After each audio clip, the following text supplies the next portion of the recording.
when she sings in the movie, every single moment is actually a live performance that she sang on set.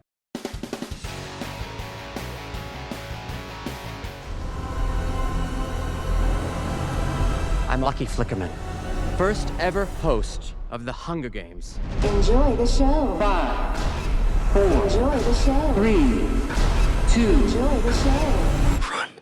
Enjoy the show. Hi, Francis. How are you? Good, how are you? Good, thank you. A beautiful film. Thank that you. Delivered. And let's talk about Tom Blythe. He is striking. He just did such a really great job. And you know, it's a 2-hour and 45-minute movie, but it went by really quickly because you're just riveted by this actor playing President, young President Snow. Yeah, he kind of, I have to say, he came out of nowhere. I was not familiar with him as an actor, was not familiar with his the show that he was on, and there was a day I was on a train in Germany, we were scouting, and his audition tape came in, and I was just sort of blown away. His big blue eyes, I was like, wow, okay, physically I could see how, with lighter hair, he could really start to grow into Snow, but his talent, he's Juilliard trained, really, really talented. I knew he could play sort of all the facets emotionally of the character journey that we needed him to go on. But also he was really smart and very sophisticated. And I think you need to have that sort of innate intelligence and sophistication to believably turn into Donald Sutherland's Snow. But he just did a phenomenal job. Yeah, and you see that progression in the movie. Yes. Which is great. Viola Davis's character, Mad Science's character, she kind of manipulates him into who he's going to be, right? I just love that part. 100%. Yeah. I mean, the themes that, Suzanne was writing about in this movie, this kind of state of nature debate of like, who are we as humans? Are we innately savage and brutal, or are we innately good and kind of deserving of freedoms? The various characters in this movie are sort of pulling his Snow in those different directions. And Viola's character, Dr. Gall, is certainly grooming him toward the humans are innately brutal and savage, that more Hobbesian view of the world than, let's say, Tigress and Lucy Gray and Sejanus's view of the world.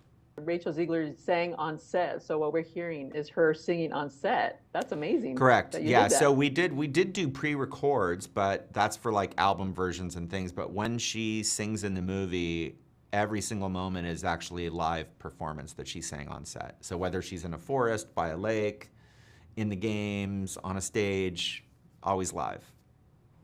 Wow. Well, no wonder it's on. It's kind of beautiful, I think, because you could hear the background, right? It wasn't like manipulated.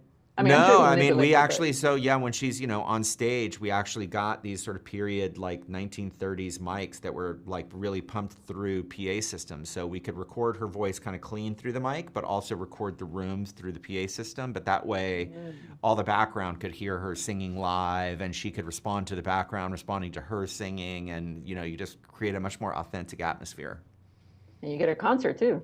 You get a free concert, and luckily she sounds amazing, and it's easy for her, so it was great.